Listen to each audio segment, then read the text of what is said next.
Share with you how in the world to read an ebook. And the way you do that, to read the ones that Indian Trails owns, is go to Safari. And I'm going to log out of this so that you won't see it.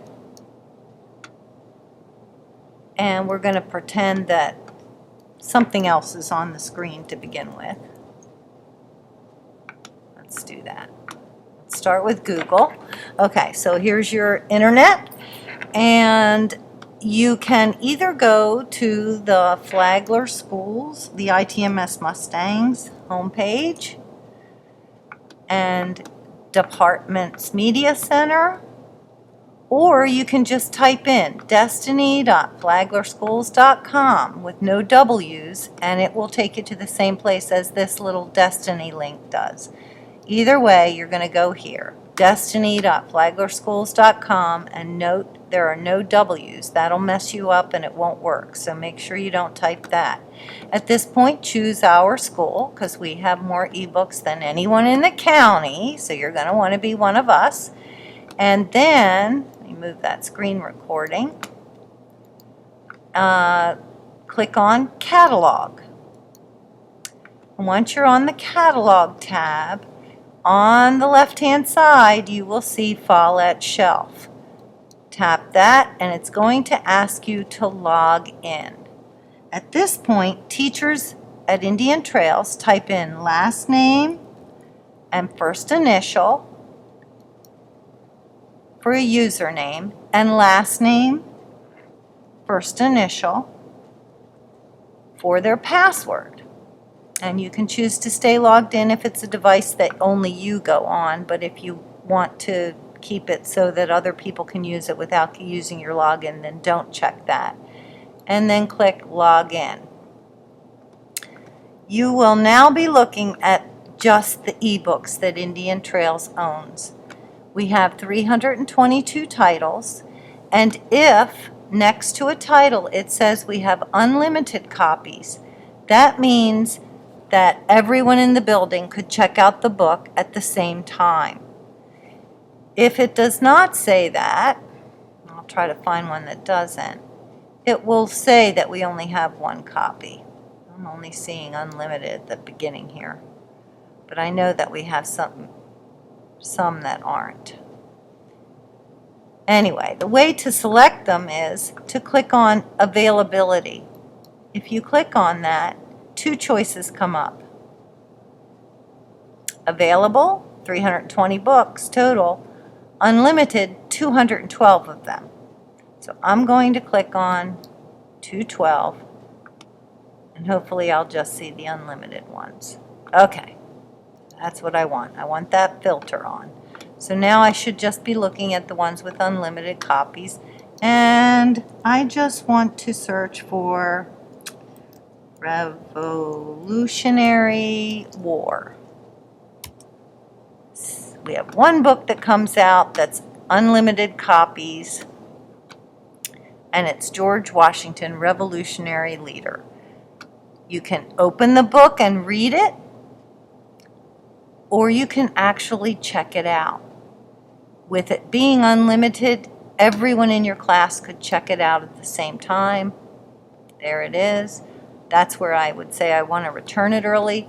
If you don't click that, it will return itself after 2 weeks. So now I'm going to open the book.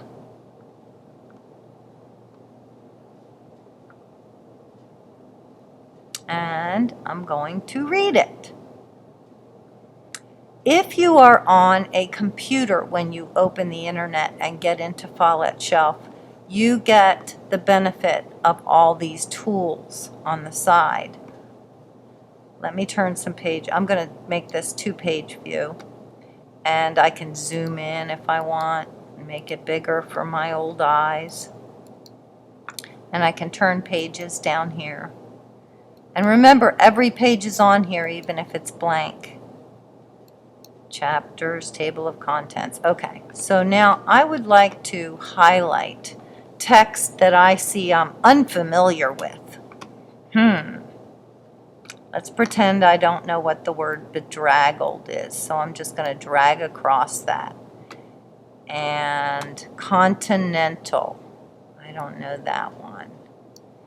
And impeding, I don't know that one. So now when I go down here and click on my notes, those words are all in my notes and I can print them. And maybe I want to take my green highlighter and remember the names of important people, like Charles Cornwallis. And maybe I want to take my pink highlighter and highlight important things, like the sky was covered with rain clouds. Okay. So you can see that the note-taking thing is very beneficial, and all your notes show up in whatever color you've decided to do them in. You can also add notes that you type yourself.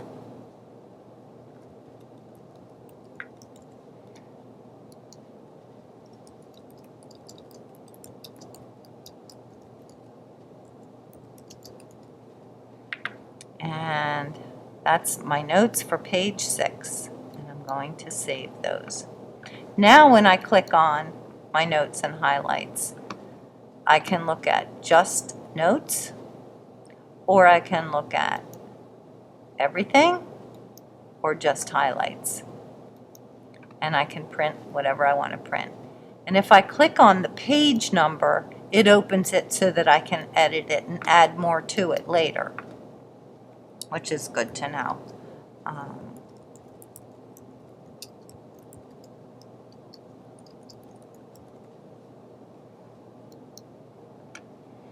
Okay, so that's it. And if I decide I want to return the book early and I don't know how to get back to that screen, I can go to my book bag, and that's where I get a choice to return the books that I have borrowed early. So I'm going to return that one early. And that's how you use Follettshelf. If you use this on a smartphone or an iPad, then you will not have those note-taking abilities that you get using the computer. You can read your notes and you can read the book, but you cannot see all of those tools on the side. So that's something that I hope they will improve with future versions of this. But for now, that's how it is, and it's still pretty cool that anybody can read any of our books 24/7, including the summer. So that's about it. Thanks for watching.